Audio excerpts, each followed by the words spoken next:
ಚಿಂತಾಮಣಿ ನಗರದ ಕನ್ನಂಪಲ್ಲಿಯಲ್ಲಿ ಕನ್ನಂಪಲ್ಲಿ ಯುವಕರ ಬಳಗದಿಂದ ಭಾರತದ ಸಂವಿಧಾನ ಶಿಲ್ಪಿ ಬಾಬಾ ಸಾಹೇಬ್ ಡಾಕ್ಟರ್ ಬಿ.ಆರ್. ಅಂಬೇಡ್ಕರ್ ಅವರ 134ನೇ ಜನ್ಮದಿನಾಚರಣೆ ಹಾಗೂ ಹಸಿರು ಕ್ರಾಂತಿ ಹರಿಕಾರ ಮಾಜಿ ಉಪ ಪ್ರಧಾನಿ ಡಾಕ್ಟರ್ ಬಾಬು ಜಗಜೀವನ್ ರಾಮ್ ರವರ 118ನೇ ಜನ್ಮದಿನಾಚರಣೆಯನ್ನು ಕೇಕ್ ಕತ್ತರಿಸಿ ಸಿಹಿ ಹಂಚಿ ಸಾರ್ವಜನಿಕರಿಗೆ ಅನ್ನದಾನ ಮಾಡುವುದರ ಮೂಲಕ ಅದ್ದೂರಿಯಾಗಿ ಆಚರಣೆ ಮಾಡಿದರು.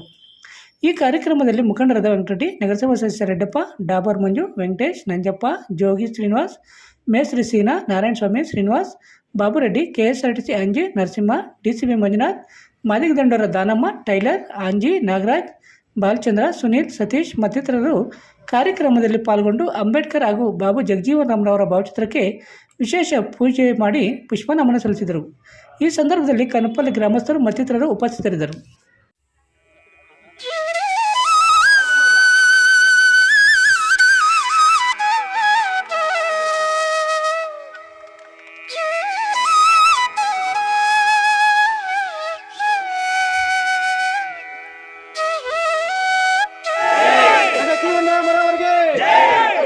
ಅಂಬೇಡ್ಕರ್ ಅವರಿಗೆ, ಡಾಕ್ಟರ್ ಬಿ.ಆರ್. ಅಂಬೇಡ್ಕರ್ ಅವರಿಗೆ.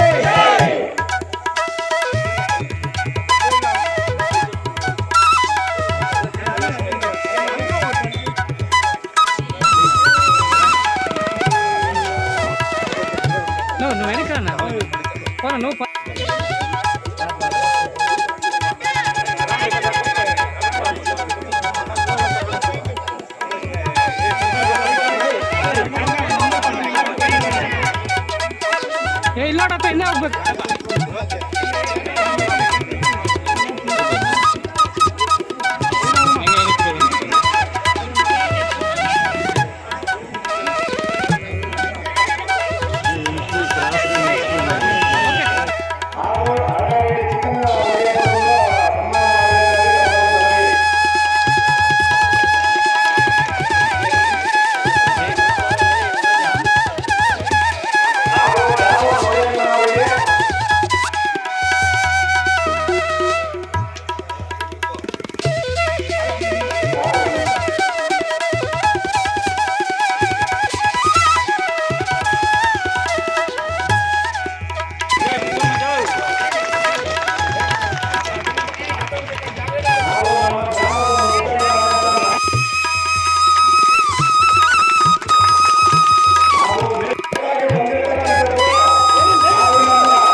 తీసుకోండి.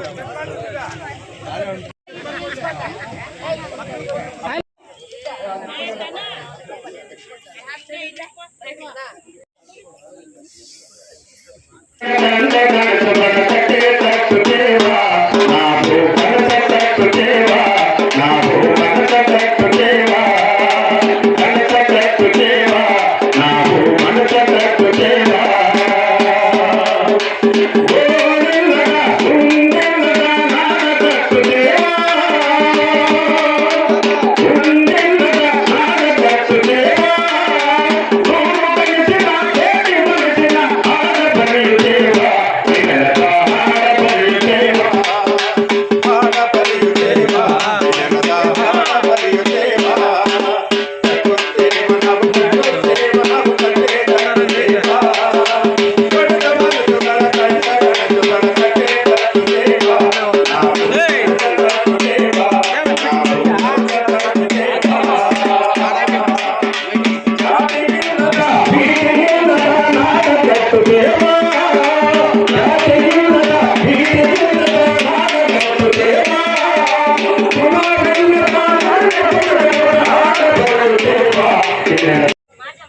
ಅದರಲ್ಲೂ ಯುವಜನತೆ ಸಾಹಿತ್ಯಕ್ಕೆ ಏನೂ ಕಡಿಮೆ ಇಲ್ಲ.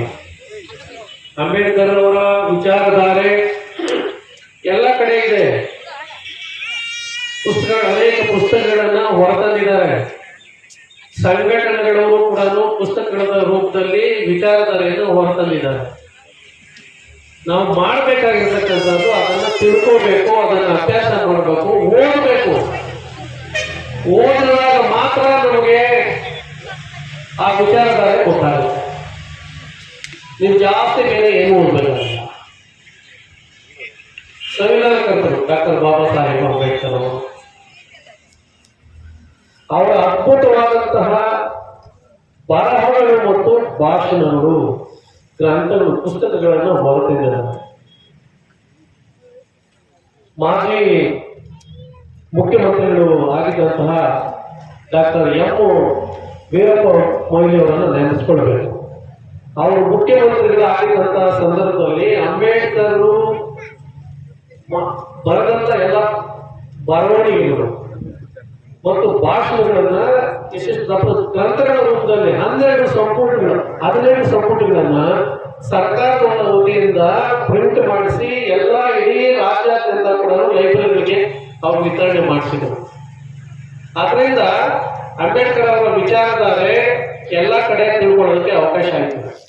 ದಯಮಾಡಿ ಯುವಕರಿಗೆ ನಾನು ಈ ಮೂಲಕ ತಿಳಿಸೋದಕ್ಕೆ ಇಷ್ಟಪಡ್ತೇನೆ. ಅಂಬೇಡ್ಕರ್ ಅವರನ್ನ ಅರ್ಥ ಮಾಡಬೇಕು ಅಂತಂದ್ರೆ ಅವರ ಭಾಷಣಗಳು, ಅವ್ರು ಮಾಡಿರ್ತಕ್ಕಂಥ ಭಾಷಣಗಳು ಇವರು ಕೂಡ ಕಂಡುಬಂದ ಇದ್ದಾವೆ, ಅವರ ಬರವಣಿಗೆಗಳಿದ್ದಾವೆ. ಅವುಗಳನ್ನು ತಿಳ್ಕೊಳ್ಳಿ, ಓದೋದಕ್ಕೆ ಕಷ್ಟನಾ? ನೀವು ನಿಮ್ಮ ಬದುಕುಗಳನ್ನ ಕಟ್ಟಿಕೊಳ್ಳಬೇಕಾಗಿದ್ರೆ, ಸಮಾಜದಲ್ಲಿ ಉನ್ನತ ಸ್ಥಾನಗಳನ್ನ ಅಲಂಕರಿಸಬೇಕಾಗಿದ್ರೆ ನೀವು ಜ್ಞಾನವಂತರಾಗಬೇಕು. ಅಂಬೇಡ್ಕರ್ ಅವರ ವಿಚಾರಧಾರೆಯನ್ನ ನಾವು ತಿಳ್ಕೋಬೇಕು. ಅಂಬೇಡ್ಕರ್ ವಿಚಾರಧಾರೆ ತಿಳ್ಕೊಂಡ್ರೆ ನಾವು ಅಂಬೇಡ್ಕರ್ ಅವರನ್ನ ಅರ್ಥ ಮಾಡ್ಕೊಂಡ ಹಾಗೆ. ಅವ್ರು ಏನೇನು ಮಾಡಿದ್ರು, ಅವ್ರ ಇತಿಹಾಸ ಬೇಕಾಗಿಲ್ಲ, ಏನ್ ಮಾಡಿದ್ರು ಅಂತಕ್ಕಂಥದ್ದು ವಿಚಾರಧಾರೆ ತಿಳ್ಕೊಂಡಾಗ ಅಂಬೇಡ್ಕರ್ ಇದ್ದಂತ ಕಾಲದಲ್ಲಿ 1891ನೇ ಇಸ್ವಿ ಏಪ್ರಿಲ್ 5 ದಿವಸ 14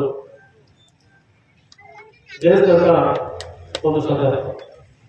ಆ ಕಾಲ ಹೇಗಿತ್ತು ಸ್ವಲ್ಪ ಕಲ್ಪನೆ ಮಾಡ್ಕೊಳ್ಳಿ.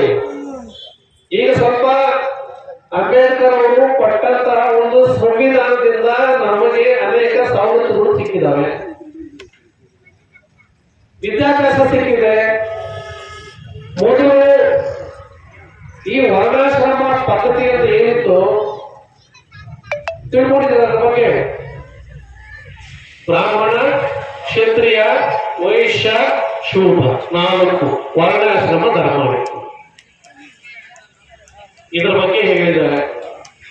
ಶೂದ್ರರು ಯಾರೂ ಕೂಡ ವಿದ್ಯಾಭ್ಯಾಸ ಮಾಡೋ ಹಾಗಿಲ್ಲ.